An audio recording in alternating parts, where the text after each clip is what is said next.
Hello friends, welcome to Mom Life of Veda.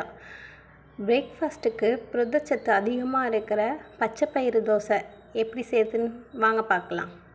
அதுக்கு first ஒரு அரை கப் பாசிப்பயிரை ஒரு பவுலில் போட்டுக்கோங்க. நெக்ஸ்ட் மாப்பிள்ளை சம்பா அரிசி ஒரு அரை கப், உளுந்து 1/4 கப், வெந்தயம் 1/4 டீஸ்பூன்.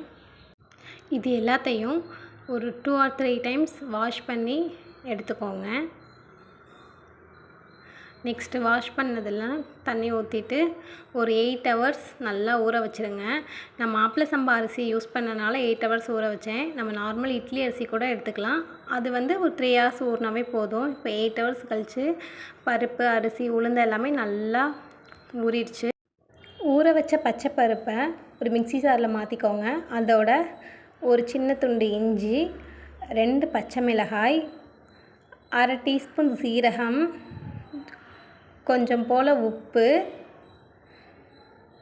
கொஞ்சம் பெருங்காயத்தூள் போட்டு மிக்சியில் போட்டு ஃபர்ஸ்ட்டு கொஞ்சம் குறகுறப்பாக அரைச்சி எடுத்துக்கோங்க. அதுக்கப்புறம் கொஞ்சம் போல் தண்ணி ஊற்றிட்டு கொஞ்சம் நல்லா நைஸாக தோசை மாவு பதத்துக்கு நல்லா அரைச்சி எடுத்துகிட்டு வந்துடுங்க. அரைச்ச மாவை ஒரு கிண்ணத்தில் மாற்றிக்கிட்டு அதுக்கப்புறம் தண்ணி கொஞ்சம் ஊற்றிட்டு தோசை மாவு பதத்துக்கு நல்லா மிக்ஸ் பண்ணிக்கோங்க. மாவு இந்த பதத்தில் தான் இருக்கணும். அப்போ தான் தோசை கரெக்டாக வரும். இப்போ தோசை ஊற்றிக்கலாம். ஒரு 1.5 கரண்டி மாவு எடுத்து நல்லா மெலிசாக ஊற்றிக்கலாம். நம்ம மொத்தமாகவும் ஊற்றிக்கலாம். மெலிசாக ஊற்றிக்கலாம், மொத்தமாக ஊற்றிக்கலாம். நமக்கு எப்படி பிடிச்சிருக்கோ அந்த மாதிரி பண்ணிக்கோங்க. மாவு தோசை ஊற்றிட்டு எண்ணெய் ஊற்றிக்கணும். எண்ணெய் ஊற்றினதுக்கப்புறம் 2 பக்கமும் நல்லா வேக வச்சு எடுத்தால் பச்சைப்பயிறு தோசை ரெடி. இப்போது அந்த தோசைக்கு மேட்சிங்கான கதம்ப சட்னி எப்படி செய்யுதுன்னு பார்க்கலாமா?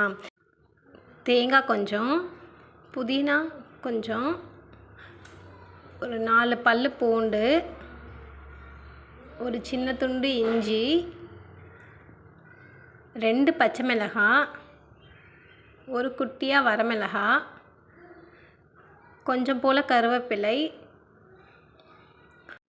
மீடியம் சைஸ் வெங்காயம் 2, கொஞ்சம் கொத்தமல்லி, ஒரு பெரிய சைஸ் தக்காளி.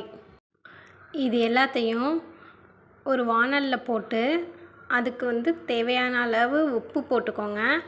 உப்பு போட்டதுக்கப்புறம் 2 ஸ்பூன் எண்ணெய் ஊற்றி நல்லா வதக்கி எடுத்துக்கோங்க. அந்த வதக்கின வெங்காயத்தை ஒரு மிக்ஸி ஜாருக்கு மாற்றி நல்லா கொஞ்சம் குறகரப்பாக அரைச்சி எடுத்துக்கோங்க. அதுக்கப்புறம் எப்போதும் போல் எண்ணெய் ஊற்றி கடுகு போட்டு, உளுந்து போட்டு, கருவேப்பிலை போட்டு, கருவேப்பிலை நல்லா பொரிஞ்சதும் நல்லா மிக்ஸ் பண்ணி விட்டுட்டு சட்னியில் ஊற்றிடணும். ஊற்றிட்டா சட்னி ரெடி. இது போல் ஹெல்தியான ரெசிபீஸ் வேணும்னா நம்ம சேனலை லைக் பண்ணிவிட்டு சப்ஸ்கிரைப் பண்ணிக்கோங்க. பாய்.